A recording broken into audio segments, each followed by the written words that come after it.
So just like with your slab box, you're gonna roll out a slab using your slats and your rolling pin. Make sure your slab is even and consistent. So we don't want it to be thicker on one end and thicker on the other. It should be nice and smooth and even. I have a form here. I'm gonna use a larger circle to cut out my shape that's gonna go on my smaller form. This will just make it easier so that I don't have to spend a lot of time trimming this down.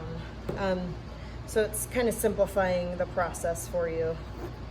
So just trimming that off. That clay is still good, so I'm gonna save that and use it for the next project. Remember to wrap it back up so it doesn't dry out. And if you have to, give it a little spritz. Okay.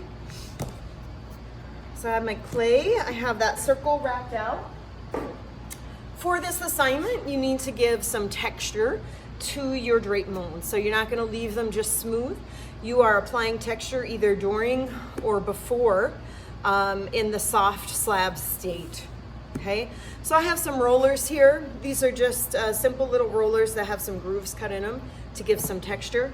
So I'm gonna use this and roll across my slab to kind of give me some texture.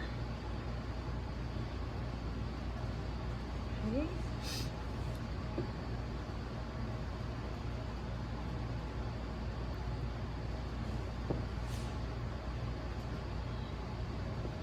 So maybe I'll leave these corners kind of smooth. And the next step is to take my small form that I've covered in plastic. So just like we did with our press molds, I want to protect that surface so the clay will release. I've just tucked that inside here. I have an extra form just so I can help drape it on top. It'll be a lot easier. So I'm going to pick up my slab and go ahead and just lay that here. Now, if I just lay my slab on it this way, you can see that it's not really taking the shape of it, so I have to help it a bit. I can do that in a couple ways by kind of helping it to form around here. I can tap it gently.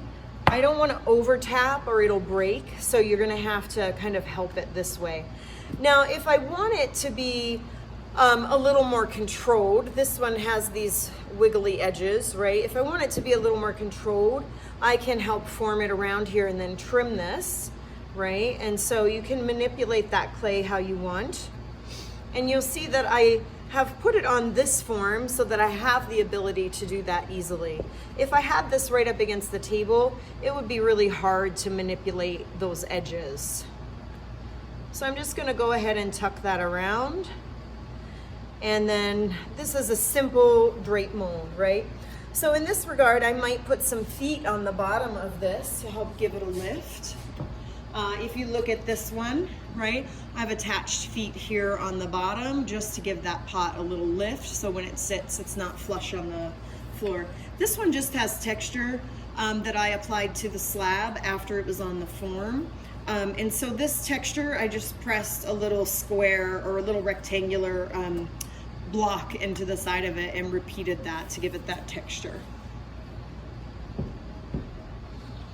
These were carved, so you can see the texture on those, how this is raised. So I just kind of created a pattern out of paper and then traced those squares and then carved away some of that shape. So there's lots of ways that you can give it some texture.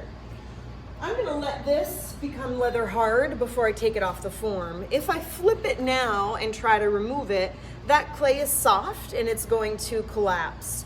So I have to let it dry a bit and then flip it, and then I'm gonna clean up these edges. Right now you can see these edges are a bit rough. I don't wanna leave my clay like that. So those rough edges here, right, those will stay that way unless I take the time to clean them up. It's important that you always have good craftsmanship and that you take the time to clean those things up. So next video, we'll talk about cleaning those edges.